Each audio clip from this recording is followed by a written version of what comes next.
Слава Украине, привет всем от Полонского. Ребята, что у нас с утра уже произошло? Знаете, когда Трамп открывает рот, то всегда уже ожидаешь, что будет какая-то гадость. И мерзость какая-то будет, что ли, я не знаю. Э, Опять-таки, вчера он, я не знаю, что он вчера не захотел играть в гольф уже до конца. Лучше бы доиграл в гольф и не занимался бы такими глупостями. Но он опять, как говорится, начал трещать и снова превзошел сам себя. Но хочешь, не хочешь, ему пришлось отвечать на вопросы журналистов по поводу трагедии, по поводу убийства массового украинцев рашистами в Сумах, которое произошло, которое рашисты сделали 2 ракетами. Ну, знаете, я даже не знаю, как это характеризовать, все, что он говорил. Значит, вот я вам просто сейчас скажу, что он говорит. Я думаю, это было ужасно. Мне сказали, что они сделали ошибку. Ошибку, твою дивизию. Но я думаю, что это ужасная вещь. Я считаю, что вся война это ужасно. Репортер его спрашивает, а вы верите, что это было не специально? Ну, случайно, ну, пацаны, случайно. 2 ракеты всадали. Одна, потом другая. Трамп, они допустили ошибку. Я верю, что это было...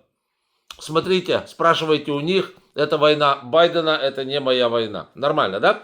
То есть вот, знаете, он даже себе чуб вырвет к чертовой матери с корнем, но он не будет критиковать Путина. То есть, я еще раз говорю, вот эта версия про агента Краснова все больше и больше становится явной, потому что, ну, понимаете, ну, что бы ни произошло, Путин хороший. Конечно, можно сказать, что он просто дико завидует Путину. Почему? Трамп, я имею в виду, завидует Путину. Он не является агентом Красновым, он просто завидует Путину, и ему очень нравится, как Путин управляет покорным стадом, как Путин уничтожил свободную прессу, которая была на тот момент, когда он пришел к власти, как Путин превратил страну в концлагерь. Это все Трампу, конечно, судя по всему, очень даже подходит. Вот. Но, ну, знаете, все равно были бы, если бы он ему просто нравился, и Трамп просто завидовал бы Путину, белой там или черной завистью, не знаю какой, он бы все равно иногда хотя бы прорывался бы на какую-то критику. Здесь он даже боится пикнуть. То есть Путин, вот представьте себе, Путин просто зашел к нему в кабинет, сел на корточки, нагадил ему на кресло, а то и на голову. А Трамп пришел, говорит, смотрите, как это благоухает, это же Путин. О нет, я сейчас обмажусь как следует, я буду выглядеть как Путин. Ох, знаете, Трамп напоминает вот этого мальчика, засранца такого, который, помните, пел на сцене что-то Владимир Путин молодец и капец, и что-то такое, да? Владимир Путин молодец, как-то так. Вот Трамп напоминает вот этого вот глупого мальчика откуда-то из какого-то российского Мухозакаканска. Вот, абсолютно напоминает. Он просто тащится, он млеет, когда он слышит про Путина. Он начинает бекать, мекать, квакать. Ни одного слова критики. Вот. И тут же набросился на свободную прессу. Вот, да, то есть, понимаете, тут просматриваются 2 вещи. Первое, это зависимость от Путина полная, ментальная, материальная, моральная, какая угодно. Он видит Путина, все, расплылся уже, да?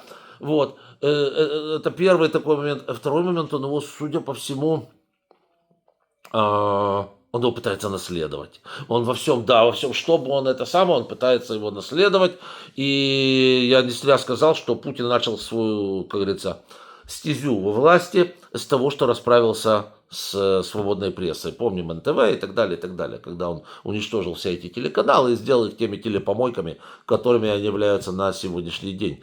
И тут, значит, Трамп, насмотревшись на это все, по всей видимости, приходя в умиление от путинских вот этих вот пропагандистов, я не знаю, смотрит ли он их вживую, ему там переводит, или ему просто депеши приносят, значит, с высказываниями российских пропагандистов, которые он обязан повторить.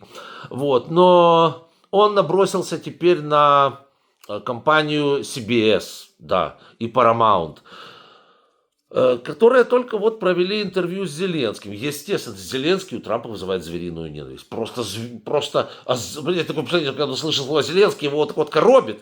Да, у него внутри ему там разрывают органы, которые у него, конечно же, все здоровые, вы же в курсе, что он прошел медобследование, сказали, что стул замечательный, какает вовремя, кушает вовремя, писает вовремя, замечательный президент, да. Кал в порядке, да. Вот, значит, посмели они взять интервью у Зеленского, значит, программа «60 минут» называется, компании CBS. Он их обвинил в распространении фейков. Значит, ему не понравилось, что они брали интервью у Зеленского, и ему не понравилось, ну, как он говорит, это по поводу этой компании, цитата. Этот уикенд они превзошли сами себя.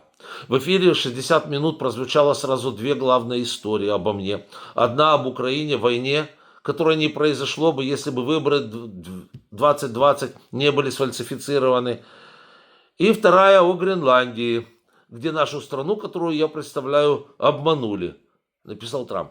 Вот они нас обманули, они нас водили за нос. Вот скажите, что он не слушает речи Путина. Угу. Ничего не напоминает, да? Угу. Они нас водили за нос, нас обманули, нас обманули. Ну вот, ну вот. И расправа с прессой. Значит, он уже подает на них в суд. Я закрою этот CBS. Да кто ты такой, что ты их закрывать будешь? Америка всегда была свободной страной, со свободной прессой, с демократией. И тут приходит вот это, господи, прости, не знаю, как его назвать. У нас такие чучелами стоят огородными. Да, вот они, вот такой компетенции товарищи, они хорошо делают две вещи. Они стоят, значит, могут стоять хорошо чучелом огородным, ворон гонять. Вот это компетенция, да, как раз нормальная такая. Ну и еще одна, это вот такие товарищи, которые на корточках возле подъезда, там семечки плюют, там водочку глушат по ходу. Вот тоже вот такие же красавцы. Да. И, значит, доехал он, значит, на американскую телерадиокомпанию с ненавистью такой, с этим. Елки-палки, я смотрю, думаю, блин, ну Путин просто. Просто Путин. Только, знаете, Путин сам является довольно-таки нелепой копией Гитлера, да? А Трамп является, с моей точки зрения, нелепой ментальной копией Путина, да? Человек совершенно некомпетентен, человек глуп, как говорил Маск, мешок с кирпичами, да. Вот. И в то же время вот он пытается, значит, рулить всем миром, всем указывать, как все должны жить, и т.д., и т.п. Но при этом, да, при этом он говорит, что русские совершили ошибку, когда ударили по Сумам. Значит, это не было специально, вы же поймите правильно. С точки зрения Трампа, вот если продолжить логическую цепочку, Гитлер тогда совершил ошибку со Свенцемом, да, ну а как еще? Ну вот, ошибку он совершил, твою дивизию, да, Трамп. Просто одинаково, да. С бомбардировкой Варшавы Гитлер тоже, вот ошибку он совершил, ну как? Он бы такого не сделал, но он ошибся немножко, да.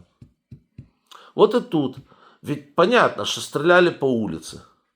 Понятно, что вслед за одной ракетой через некоторое время сразу пролетела другая по людям, которые начали спасать тех, кто пострадал сразу.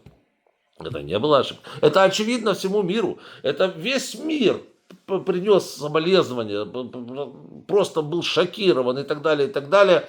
Трамп все равно рассказывает, что Путин хороший, он ошибся, ну хороший пацан ошибся. Ни слова, ни полслова критики Путина. Зато набросился на телекомпанию, которая брала интервью у Зеленского. Это то, о чем я говорил. Ребята, если кто-то ожидает, что Трампло будет наезжать на Путина, вкатывать ему какие-то санкции, потому что Путин не идет на переговоры, не идет на окончание войны, с моей точки зрения, он этого делать не будет. Или будет делать только под самым крайним давлением. Почему? Потому что, еще раз говорю, он, по всей видимости, очень любит Путина и трепещет перед ним. Или Б, а может быть и Б тоже, он просто агент Краснов. И все, он просто завербованный чувак, который боится пикнуть, и там такой компромат на него, что он просто ходит как лемминг туда-сюда, ать-два, шаг влево, шаг вправо, оп-оп, тут уже есть на тебя папочка, и тут на тебя папочка, компроматик слева, компроматик справа, и идешь прямо к намеченной Кремлем цели, да? Вот так это выглядит со стороны, ребятки. Американцы, вы классного чувака, конечно, избрали. Если избрали, потому что сейчас там уже некоторые конгрессмены, некоторые сенаторы говорят о том, что там не очень-то и избрали, потому что что-то там Илон Маск нафуфлыжил. Может быть, не знаю, не знаю. Может быть, но я смотрю на то, что у вас происходит, то, конечно, да.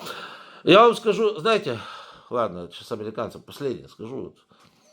Вот. Когда Путин начинал эту войну, он хотел взять Киев за 3 дня. Ни хрена не вышло. Зато взять Вашингтон за пару часов у него получилось.